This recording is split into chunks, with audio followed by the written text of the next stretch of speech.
We are on to Congressional District 2. And Representative Larson is the first on the ballot. I saw him.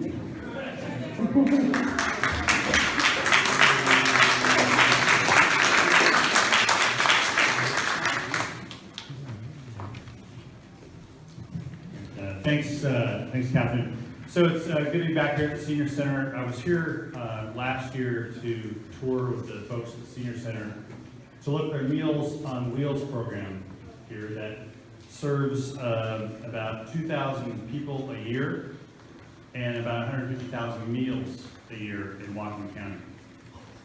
That is a program funded through the Older Americans Act, an act that we fought very hard to reauthorize, and the President signed it back into law earlier this year. And I think it's, again, just a reflection already of the work I'm doing for you in Congress and for the seniors in our community. But additionally, our seniors in our community need to know where we stand on Social Security. And I support scrapping the cap. The cap, currently the tax cap on our Social Security. So I'm here today to ask for your endorsement from the Whatcom County Democrats. And there are a few things I want to mention about what we'd like to do in the next session of Congress. My agenda has been driven by what I hear from folks from doorbelling and from otherwise listening to them when they're emailing or calling to the office. The first thing I want to let you know is that the middle class has a lot of anxiety about the future of our economy. We've pulled out of the recession, but not everyone is feeling the benefits of the economic growth that we've had since. And creating jobs is the #1 point on my agenda, and I fought hard for, supported for, and shaped a recent massive public works bill to put $305 billion into our economy to repair our roads, our bridges, our highways, and transit systems around the country, including here in Washington State, to supplement and complement what we're doing already in Washington State. The second thing is to think about the jobs. Thank you. Is that ending my time? To think about the jobs and the skills and the training that our young people need. And we need to rethink how we retrain and not just retrain, but train and skill up our young folks so they have the skills that they need to be more flexible in an always changing economy. And I have a bill to increase the number of apprenticeships that we have in this country, as well as to change the idea of apprenticeships so that there are more opportunities for our young folks. So speaking of our young folks and being here in Bellingham, we have crushing college debt. Hurting families. Now, my son, my oldest son, is pretty fortunate. He has a full ride to the University of Washington. It's on the Rick Larson and Tia Carlane Scholarship Program. That's going to change after the summer.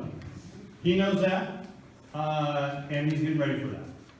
But we're pretty fortunate in my family. I wasn't so fortunate growing up. I'm one of 8 kids. My mom and dad never went to college. We all had to find a way to help pay for some of our college. And we all did. 8 of us went to college. So I know how important this is to families. So it's a matter of funding the Pell Grant program, the #1 source of federal financial aid. It's also a matter of taking a long-term view and switching the ratio from loans to grants. We're currently $3 in loans to $1 in grant in this country, to what it used to be about 30 years ago, $3 in grants to $1 in loans. We need to take a long-term investment in this country to tell young people in this country we're going to invest in you. Finally, I'll just make a point about not just the opportunity that we have to create in our economy for the middle class, but the opportunity that we have to create for folks to participate in our democracy. Just last week, we had a press conference on Capitol Hill, and I'm the vice chair of the Congressional Caucus on the Voting Rights Act. And I stood there with Mark Vesey from Texas, who's the lead plaintiff in Texas against their voter ID law. Stood there with Rahul Grijalva, great leader in the Progressive Caucus, great leader in the Hispanic Caucus, to talk about the need to ensure that we have a Voting Rights Act that is modern and a Voting Rights Act that gets rid of voter suppression in this country. Last year, not only did the Voting Rights Act turn 50 years old, I turned 50 years old. Now, I've changed a little bit in 50 years. The Voting Rights Act needs to change, but we need to respond to what the Supreme Court did by gutting the Voting Rights Act and updating it to ensure that people who are registered to vote, who are citizens, have the right to vote with as few hurdles as possible. But right now in this country, we have people who are putting up those hurdles. Finally, I'll just make one more note and I'll close, Catherine. And that's about Citizens United.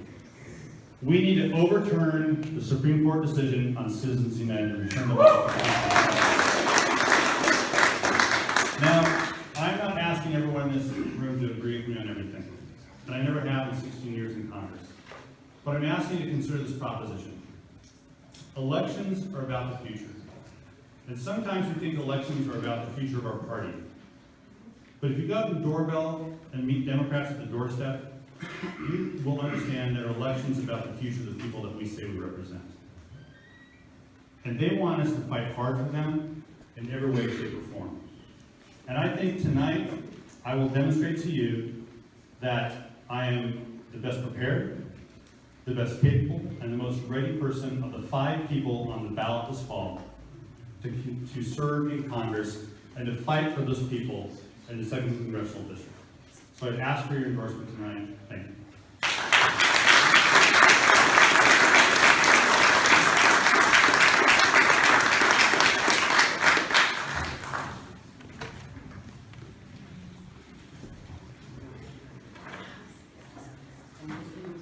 Hold on, I'm looking for the envelope, so. No, it's right there. Yes, yeah. Okay, Mike Lapointe. Woo! Mike!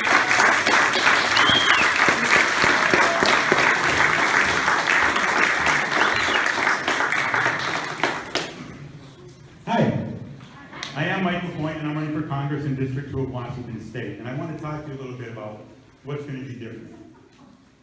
What's going to be different is what needed to be different for a long time in this country. We need people who are part of the people to represent the people. We don't have that. We haven't had it in a long time. It's one thing to say you're going to fight. It's another thing to understand what you're fighting for. I understand what I'm fighting for. It's one thing to say you're against Citizens United. It's another thing to not take the money. What's more important? Woo! It's about getting to know your constituents, and I'm all for that, believe me. But it's another thing to just doorbell and assume that's going to get you into the hearts and minds of thousands of people. It's hard as a candidate to reach out to people, and that's all I got, reaching out to people. I own a coffee shop in Everett, and I reach out to people every day. I have people come in there who are destitute, homeless. I got people who are losing their homes, lost their jobs, and I talk to those people. It's kind of an advantage to me. I don't have to go doorbelling, they come to me. But I know what it's like because I've been there. I'm one of you. I don't want to be feeling like I care about you. I am one of you. When we get up here, we lose touch with what is really important to people. I feel there's too many people that we've elected in the past that are up here and have lost sight of the people and what the people need and what they want.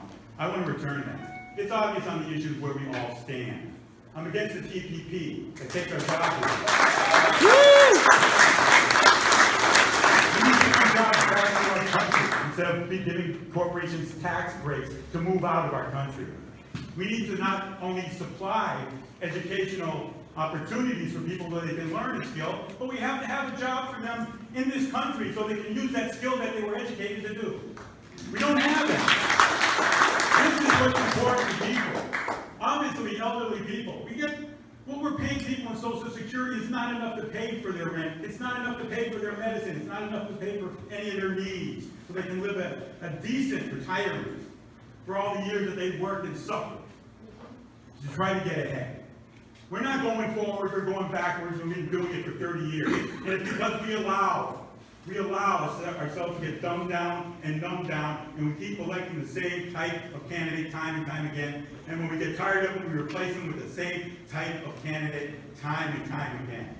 I'm not going to be that candidate.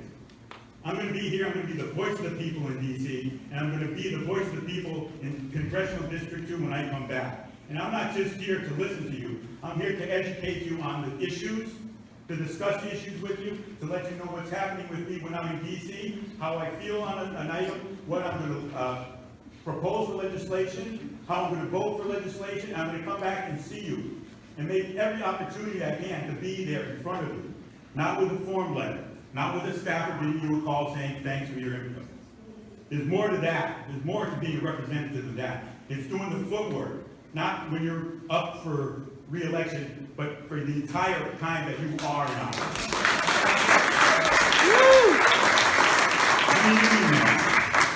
I've been union since I was 18 years old. If 50% plus one person wants a union in their shop, they get that.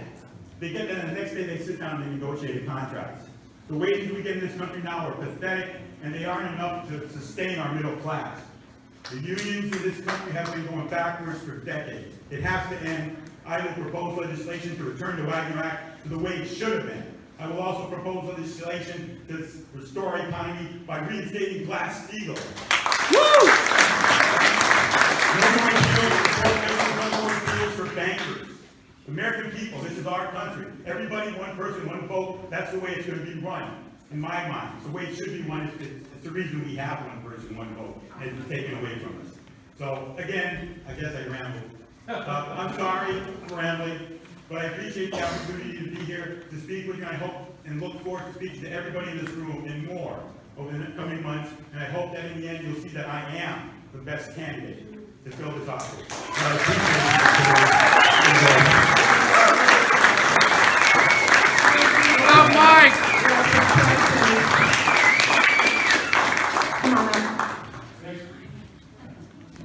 Okay. Okay, I've got some questions up here.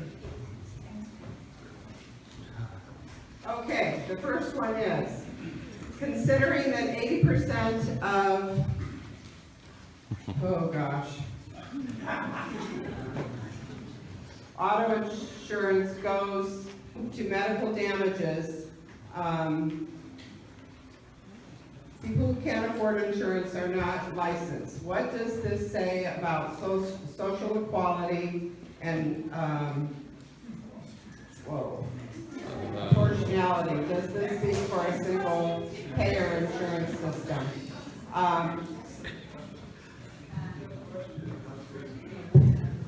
Okay. We're hoping that this would help us write questions. Okay, please explain your support of Trans-Pacific Partnership in light of strong opposition from your constituents. Well, I don't support the Trans-Pacific Partnership, so I really can't answer that question as it's being asked. There's been a lot of thought and a lot of talk in the, among a lot of folks who say I support that. I haven't come out for or against it. I have read it, and I think that's more than many other members of Congress have done. Because I think it's important that I spend time on it. We have the most trade-dependent state in the country. That is the reality of where we live. Trade is important. Regardless of the value, regardless of the content of any trade agreement, Washington State benefits more from trade than it doesn't benefit. Okay? The benefits are higher than the costs for Washington State when it comes to trade. So I think it's important when the president I voted for, the president I presume a lot of us voted for, sends his team out to negotiate a trade agreement, that I want to give the president some benefit of the doubt about that contract. So I've spent time poring over the 31 chapters of the TPP, because I don't think that it does you a favor or President Obama a favor to take a knee-jerk reaction in support or against the trade agreement that he negotiated.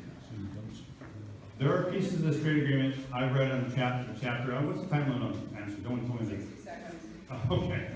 That's, by the way, that's the first time I've heard there's a time limit on the website. So let me finish up and I'll turn back. There are chapters that are very good. The environment chapter is really strong. The labor chapter is really strong. There are chapters that are not strong. The rules of origin chapter, not very good.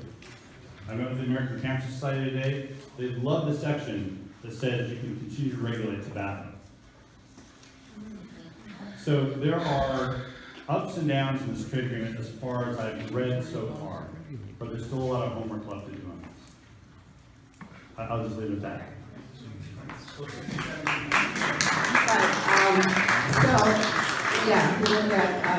So Mike, your thoughts on the Trans-Pacific Partnership? It's useless. The Trans-Pacific Partnership is based on NAFTA, which NAFTA costs us between 800,000 and 1.5 million jobs, depending on who you talk to. Now, saying that you have me reminded is disingenuous as far as I'm concerned.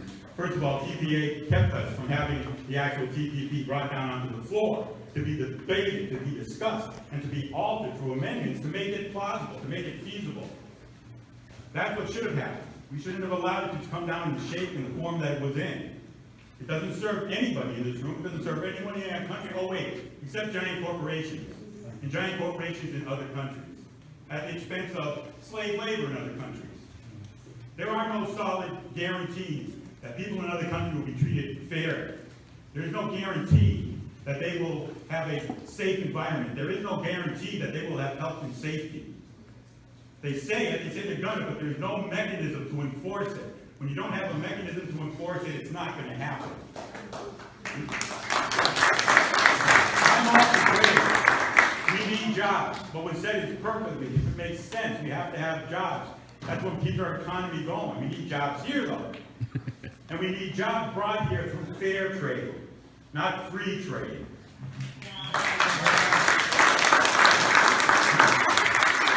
So here's what I'd like to do. With the TPP, with anything else based on the NAFTA model, is to just dump them in the trash. We need to redo our trade agreements. Any future trade agreements need to be debated based on fairness. I mean, right now, we're going to be competing with Vietnamese people making 65 cents a day. How do you do that? How do you debate with those people? You can't. Thank you. Okay. So 60 seconds on this question, and I'll do the time up here. What are the three major differences between you and your opponent? I'm more ready to serve in this seat than any of my opponents in this race. I am more qualified as a result of my experience to serve for the next few years than any of my opponents in this race. And I believe I have a better handle on what people of my district as a whole really want out of a member of Congress. I heard it earlier, me criticized for daring the doorbell to meet people at their doorstep where they live rather than forcing them to come to me.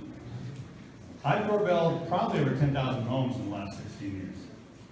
I can give you a pretty good idea what people think about any one issue and about the concerns that they have with the future of this country. So I point to my readiness, my willingness to get out and meet people where they are, as a couple of differences between my opponent and me. There may be others, but I think on a general basis, as Democrats, we generally agree on most things. There may be differences around the edges. That's where I would say are the differences. Thanks.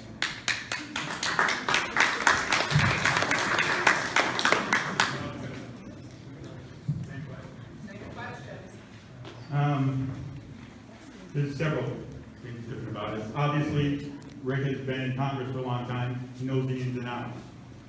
I'm going to have to get used to that, just like he did when he was first elected. Excuse me. But I've dealt with situations similar to what goes on in Congress. I helped organize the shop I worked in when I was an 18-year-old. And I negotiated contracts, negotiation. I tried to reach compromise, which we're supposed to be doing in Congress. So I've been there, I've done that. And I'm not foolish enough to think that if I just keep hammering away at something, I'm going to get my way all the time. If I don't, I'm going to have to throw a sissy fit. That's not how you negotiate. You try to get the best deal that will give the best advantage to the people. Right? And you work on what you get, and you try to build it and build it and build it. That's not happening now. I don't know what's going on, but I want to go there and find out, and I want to bring it back to you. I'm a hard-working guy. I work 7 days a week. I've done it for the last 5 years in my coffee shop. Okay. Here's one.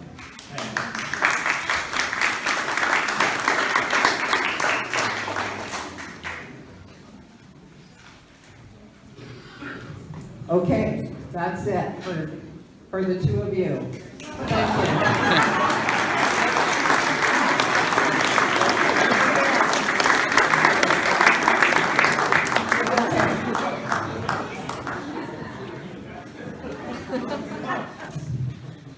Are there any questions? Yes. Yes, because, and the reason is so that we can verify the membership only. Yes, Terry. What about some people have already voted before you make the statement? How will that be? They've been caught at the front door and told to sign the back. I don't think so. No, they've been voted. Yeah, this is going on for a while. Big old stack. All right, go ahead. Are the ballots gonna be stapled in half or taped in half or something like that? In the ballot box, or are you talking about with the signature? Where, like, to fold the ballots in half and then put your signature on it? You're just limited to signature. All right. Let me ask, no, what you didn't understand is the people, did we have any memberships that were paid tonight? Could I get that information from the people at the desk? That's fine. When? Ruth, are there any, is it only that one who did not want to vote? Were there memberships paid tonight at the door? Only that one that didn't get a ballot? Okay, so it's not an issue. I'm just trying to cover our bases, okay? Oh no, I actually recorded right there. No signature required. I didn't take a Okay, picture either. John, Yeah, it's right here, 45 minutes. what? Yeah. We're not doing that. Yeah, 45 We don't minutes. need to do it Yeah, now. look, Okay, I'm recording right now. all right, we are gonna move on to the next race. Hey, what's up, everybody? Just got done watching the video. So that was the video with Mike Lapointe and Rick Larson. So usually I would end just with a caption, credits or something, trying to explain the very end. But so at the very end of everything, I went and checked back to see if Rick was still in his chair. Because there's this nasty thing going around that Rick likes to leave right after he gets done speaking. So I wanted to see, hey, does this guy stick around? So you notice I took the camera, I pointed at the chair, I looked at Mike, said, hey, Mike's still there. By the way, Mike stayed till the very, very end to give out buttons. Went over to Rick's chair. Nobody was in the chair. And I was like, oh, okay, Rick must have gone, just like I thought. And then I turned around and go, oh, nope, there's Rick. And you notice I pointed him out that second time, right? Then he comes back around to me. He taps on my shoulder and says, report the truth. You better, oh, you're just going to take a picture of my chair and just, you know, just show that I've already left or something like that? And I was just like, dude, no, I'm showing you my camera right now. It says 40 minutes in. The reason why this video isn't 40 minutes is because I did cut and edit just to show with Mike and Rick. That's it. And I will post the whole video if someone requests us to do so as such. Now, you can't really hear his voice, and I'm going to try to use voice devices to try to see if I can get out his whole conversation. I'll add it to this video. But so basically, when he did that, it's undemocratic to go up to me and talk to me like that in the first place. This is exactly what Mike was talking about. When people get into positions like representatives and senators and stuff, they think that they're up here and we're down here. And that's just not true, okay? That's not how this works. I'm up here. Rick is down here. He is a representative. He represents the people, for the people, by the people. He represents Washington State. This isn't right. This is totally undemocratically and wrong. And I went there with the intention of just recording and everything. So this is just, for him to try to intimidate me like that, it's abuse of power. And I will not be intimidated as easily as he thinks. So this is what I will do. I'm challenging Rick Larson right now to have a formal apology written, signed by him, saying that he apologized for his behavior during that event. If he does not do so, I will only call his office once and I will only email him once. That is it. And I will not take a staffer's call. I will not take anybody else's call. I will only take Rick Larson's call and Rick Larson's letter. He writes me the apology, I'll post it on Facebook and show everybody and say, hey, look, Rick Larson apologized. You know, I don't expect an apology letter. And if I do, it most likely will have a lot of backlashing in it. And, you know, so I'm just saying that I want my letter of apology for his behavior and the way he acted. And so on top of that, I just want to make sure everybody here knows that I'm not with Mike LaPointe's campaign. I am a supporter of Mike LaPointe's, but I am not with the campaign officially. I just want to let everybody know that, and that we can't vote for someone in office like Rick Larson. We can't endorse him. We can't give him our money. We just can't do that. We need to support Mike LaPointe into getting into office, and we need to support a debate between these two so we can really get the issues out and people can make a really good, intelligent decision. The political revolution's on. It's going. The establishment is super scared of us. I'm telling you, they're more scared than they have ever been, ever. Okay? By the way, Rick Larson did leave that event early. I stayed for the whole entire event, believe you and me. He left early. I was outside during the end of the event. It got hot in there.